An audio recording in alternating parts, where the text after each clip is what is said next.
मिलता है, क्योंकि शरीर से मिलने में तो समय लगा, नहीं भी मिल पाए तो क्या हुआ, दूर रहकर भी हम मन से ही उनसे मिलते रहे हैं। उनका शरीर नहीं मिला, लेकिन उनका संदेश मिला, उनका विचार, उनकी सोच मिली। और जब उनका संदेश मिला, उनके विचार, उनकी सोच मिली, तो वो खुद मिले। साहब श्री का दर्शन उनके दिए हुए मार्ग पे चलने में है। जितना हम सब महादेव के काम की तरफ चलते हैं, महादेव की तरफ चलते हैं, उतना साहब और दीदी का दर्शन होता ही रहता है। और मन कभी इस बात के लिए दुखी नहीं होता, क्योंकि शरीर के जाने का दुख होता है, लेकिन जो शरीर से परे की सत्ता है, उसके लिए तो क्या, वो तो हर पल है। लेकिन अगर साहब श्री शरीर में ना आए होते तो शिव की शिष्यता भी हमारे जीवन में नहीं आई होती। कण कण में महादेव है, लेकिन हमारी आंख देख नहीं पाती। आपकी आंखों के सामने ही तो सब होता है, कहाँ देख पाते हैं हम लोग।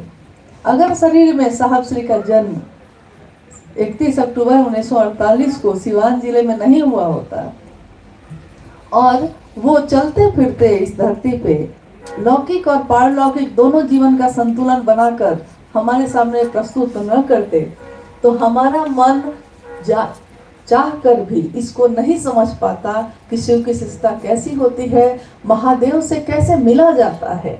महादेव तो थे, लोग भी थे, जगत भी था, लेकिन महादेव से मिला कैसे जाता है, ये बताने वाला तो कोई नहीं था, किसी ने नहीं बताया।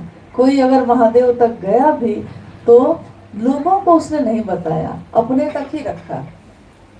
इसलिए साहब के शरीर का जन्म लेना और उस शरीर का नश्वर जो शरीर है उसका लय होना, ये तो निश्चित है। जो चीज़ें धरती पे आएंगी वो जाएंगी ही। हमारा मन उस क्षण को कभी नहीं भूलता जब जब उन्होंने शिव की बात की और हम सबको प्रेरित किया है महादेव की तरफ चलने के लिए। उन्होंने साफ कहा है कि न मुझको चतुष्टय अर्थ धर्म काम मोक्ष की कामना है, न मैं मोक्षार्थी हूँ यानी मोक्ष की कामना भी नहीं है, न मैं जगतार्थी हूँ यानी जगत के चीज़ों की कामना भी नहीं है।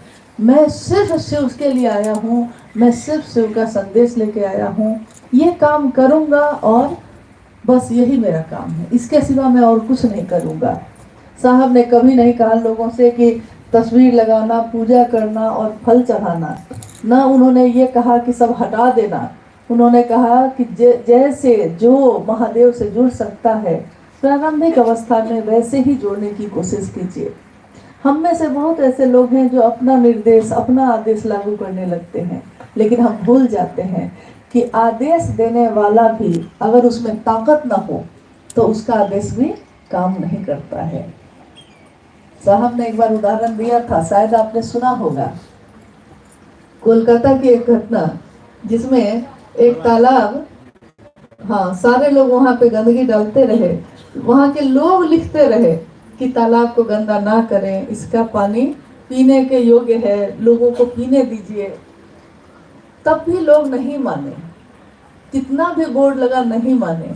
लेकिन जिस दिन उस बोर्ड पे पंक्ति यही थी, वाक्य यही था, लेकिन नीचे लिख दिया गया था, जिलाधिकारी जो वहां के थे, अब लिखा हुआ था आदेशानुसार जिलाधिकारी। आदेश किसका है? तो इस जिला के जो सबसे सर्वोच्च पद पे है उनका है।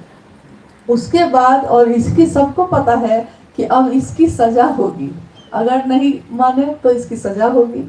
सजा होगी जैसे ही पता चलता है तब लोगों ने उसमें गंदगी डालना छोड़ दिया।